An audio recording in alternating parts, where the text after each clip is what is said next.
Hello friends, welcome again to another video of lecture series STET 2022 of PGT Physics।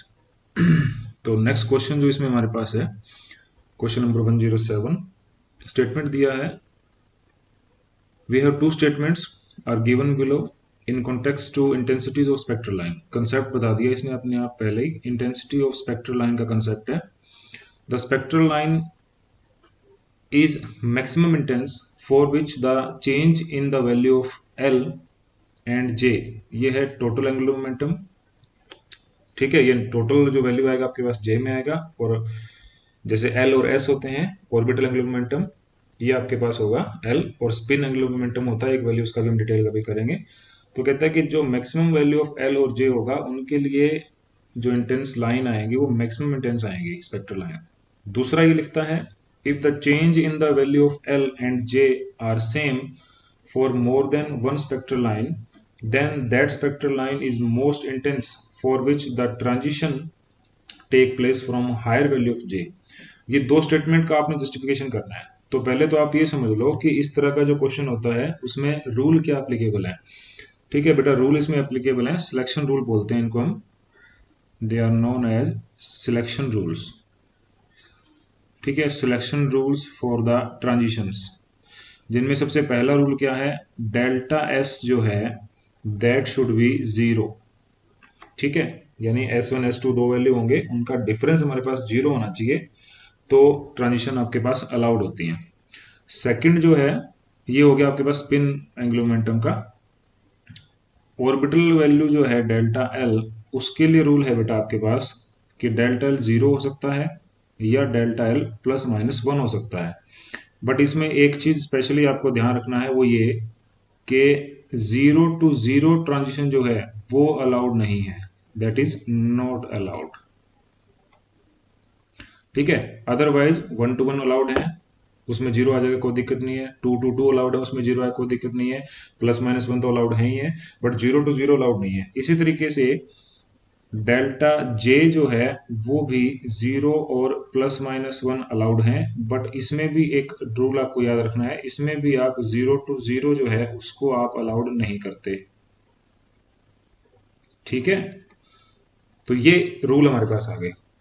अब question ये कहता है कि स्पेक्ट्रल लाइन इंटेंस होंगी किन के लिए, जिनके लिए एल और जे का वैल्यू सेम रहेगा, चेंज का वैल्यू, यानी कि डेल्टा एल जीरो है और डेल्टा जे जीरो है तो वो लाइन इंटेंस है, डेल्टा एल प्लस वन है, डेल्टा जे भी प्लस वन है तो वो लाइन इंटेंस है। तो ये बिल्कुल ठीक है, ये पॉइंट इसका बिल्कुल सही है।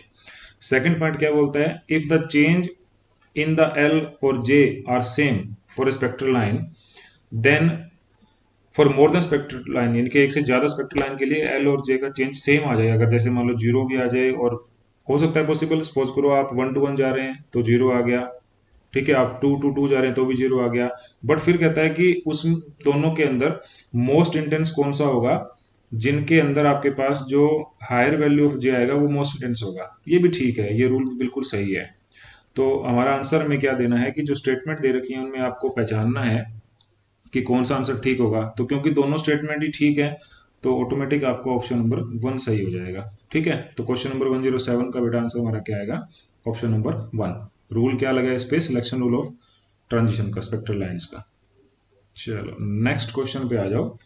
नेक्स्ट क्वेश्चन आपको दिया है question number 108, the maximum probable distance of electron in ground state of hydrogen atom from the nucleus is equal to, आपको फाइंड करना है मैक्सिमम प्रोबेबल डिस्टेंस। ठीक है, हाइड्रोजन का केस है, यानी केस हमारे पास कौन सा है, केस ऑफ हाइड्रोजन एटम। अब हाइड्रोजन एटम का केस है तो उसको लिखने का तरीका हमारे पास क्या होता है, 1H1, यानी इसके अंदर हमारे पास जो वैल्यू ऑफ Z है that should be 1 for hydrogen atom. ये चीज आपके पास Z यानी एटॉमिक नंबर विच इज 1।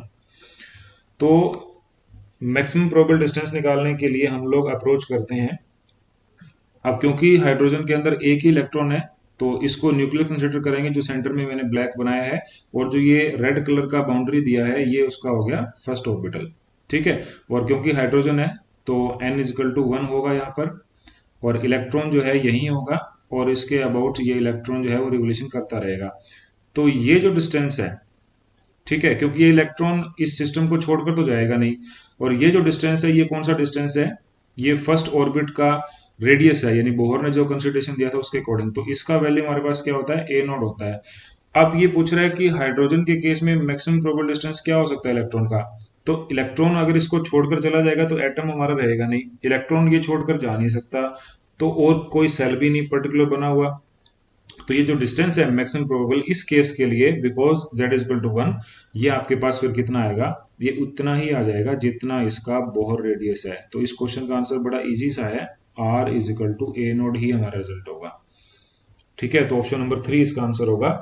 और इस क्वेश्चन को इस तरीके से भी आप समझ सकते हैं कि हमारे पास फर्दर नंबर ऑफ डिस्टेंसेस की अगर बात करें तो हम लोग एक फार्मूला यूज कर सकते हैं, r n will be equal to r naught n square over z. इस फार्मूला से आंसर कर सकते हैं, but in this case r naught is a naught and n is 1, तो 1 square divide by the z is also 1, तो value हमारे पास कितना आएगा, ए नोड आएगा। तो n इज इक्वल टू 1 के लिए फिर आपके पास यानी कि R1 जो है वो ए नोड ही आ जाता है। तो कहीं ना कहीं यही हमारा एक आंसर होगा और बाकी ऑप्शन इसमें आंसर नहीं हो सकते हैं।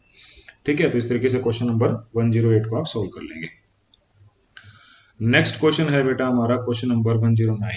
109 में क्वेश्चन क्या दिया है, a printed page is kept pressed by a glass cube. ये रेड कलर का जो बनाया है ये ग्लास क्यूब है, और ये इस प्रिंटेड पर्पल पेज के ऊपर रखा हुआ है, और इसके ऊपर कुछ लिखा भी हुआ है, इस पर्पल पेज के ऊपर कुछ राइटिंग है।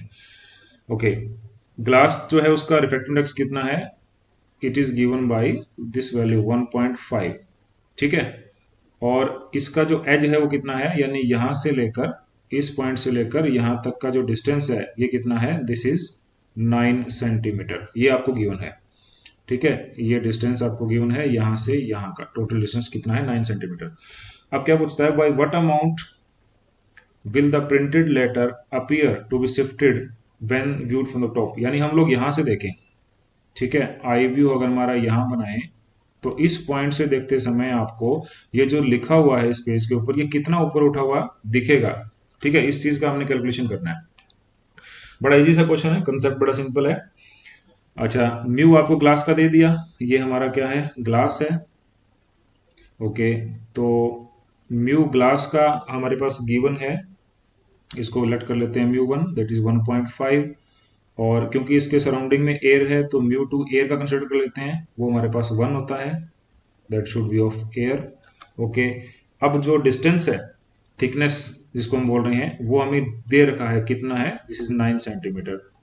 अब फाइंड आउट क्या करना है कि ये जो लेटर्स हैं ये कितना ऊपर उठ के आपको दिखेंगे, इस चीज का आंसर करना है। इसका मतलब हमें फाइंड आउट करना है बेटा डेल्टा टी। तो डेल्टा टी का जो फॉर्मूला है इस कंसेप्ट के अंदर, वो हमारे पास क्या लग जाएगा, this is 1 minus mu 2 by mu 1 into t. बड़ा सिंपल सा फॉर्मूला आपने लगाना है, वैल्यू पुट कर दो, 1 minus mu 2 is 1 divide by mu 1 is 1.5 and the thickness distance is 9। इसको सोल्व कर लेंगे, this is 0.5 over 1.5 into 9 and delta T the results will be 1/3 into 9, it is 3 centimetre. यानी 3 centimetre ऊपर उठ के आपको वो पेज प्रिंटेड जो है वो जो इस पे लिखा हुआ है वो दिखाई पड़ेगा। तो ठीक है, ऑप्शन नंबर 3 हमारा इसका आंसर हो जाएगा। फार्मूला आपको याद रखना है, delta t is equal to 1 minus mu 2 by mu 1 into t. बड़ा सिंपल सा फार्मूला है, change in length. Okay, now next question is question number 110। इसमें आपको क्या दिया है, a vessel contains oil over mercury. ठीक है, एक वेसल है जिसमें ऑयल फील्ड है और मरकरी फील्ड है। ऑयल का जो डेंसिटी है, यानी ये जो ऊपर है दिस इज ऑयल, और ये जो नीचे है दिस इज मरकरी। ऑयल का जो डेंसिटी है दिस इज 0.8 और मरकरी का डेंसिटी है आपके पास 13.6। ये डाटा आपको दे रखा है। अब ये कहता है कि अ homogeneous sphere floats in this vessel. ये जो ग्रीन कलर का बना रखा है ये कोई स्फीयर है किसी मटेरियल का, उसका हाफ वॉल्यूम जो है वो ऑयल में है और हाफ वॉल्यूम जो है वो मरकरी में है। Then the density of the material will be, ये जो मटेरियल अंदर है इसकी आपको डेंसिटी फाइंड आउट करनी है, ये हमारा क्वेश्चन है। ठीक है, आपको डेंसिटी ऑयल की दे रखी है, डेंसिटी आपको मरकरी की दे रखी है, आपको इसके बीच में जो ये सफियर बना हुआ है इसकी डेंसिटी आपको निकालनी है। बड़ा इजी सा क्वेश्चन है, दिखने में बड़ा कॉम्प्लिकेटेड लग रहा है, क्वेश्चन बहुत इजी है। सबसे पहले ये लिख लो कि दे क्या रखा है, तो आपको डेंसिटी ऑयल का दे रखा है, कितना है 0.8 centimetre, 1 second, 0.8 gram centimetre cube. Okay, आपको डेंसिटी मरकरी का दे रखा है, कितना है 13.6 gram centimetre cube. Okay, find out करना है आपको इस मटेरियल का मरकरी का इसका डेंसिटी, तो इसको लेट कर लेते हैं m।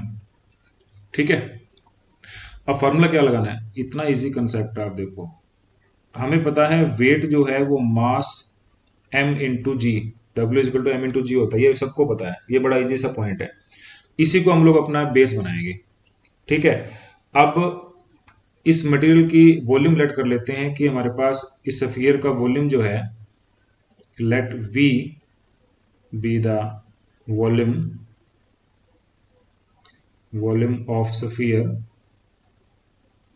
तो इस स्फीयर का हाफ वॉल्यूम ऊपर है और हाफ वॉल्यूम नीचे है, मतलब मरकरी के साथ इन्वॉल्व कितना है वो भी आपका V/2 है, और ऊपर कितना इन्वॉल्व है वो भी आपका V/2 है, तो टोटल V हो गया। तो इसी के अकॉर्डिंग हम इसको, यानी इस स्फीयर का हम वेट निकाल लेते हैं। जो W is equal to mg यहाँ पे लिखा है, this is the weight of sphere, ये सफियर के लिए है। ठीक है, तो सफियर का वेट अकॉर्डिंग टू वॉल्यूम और डेंसिटी कंसेप्ट आप निकालें तो कितना आ सकता है उसको कैलकुलेट कर लो, आपका क्वेश्चन बन जाएगा। तो इसको हम लिख सकते हैं will be given by the density of the material, ठीक है, इनटू वॉल्यूम ऑफ मटेरियल, और इनटू ये डेंसिटी और वॉल्यूम मल्टीप्लाई किया तो मास आ गया इसका, इनटू जी कर दो, तो ये हमारे पास फॉर्मूला बन गया। अब ये किसके बराबर हो सकता है, ये इन दोनों लिक्विड के कंसेप्ट के कॉम्बिनेशन के अकॉर्डिंग हो सकता है।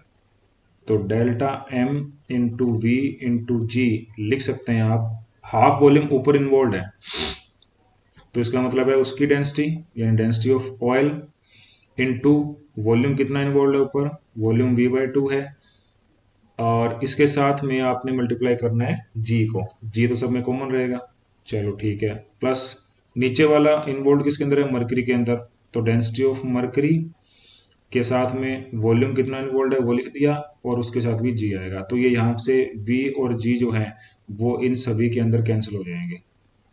क्लियर, अब आपके पास यहाँ क्या बचेगा, density of material will B, density of oil कितना है 0.8/2 प्लस डेंसिटी ऑफ मरकरी कितना है 13.6/2, एडिशन कर दो इसका, कितना आंसर आ जाएगा हमारे पास 0.4 प्लस 6.8, और तो रिजल्ट में कितना बन गया 7.2 ग्राम पर सेंटीमीटर क्यूब। तो 7.2 देख लेते हैं, हमारे पास ये रहा ऑप्शन नंबर 1 में। करना क्या था, सिंपल वेट का फॉर्मूला है, उसको एग्जीक्यूट करना है दोनों, क्योंकि इन्वॉल्व ये बबल जो है, ये सफियर जो है, ये दोनों में इन्वॉल्व है, तो हाफ इसका कंट्रीब्यूशन हो गया, हाफ नीचे कंट्रीब्यूशन हो गया, उन सबको एडिशन करो।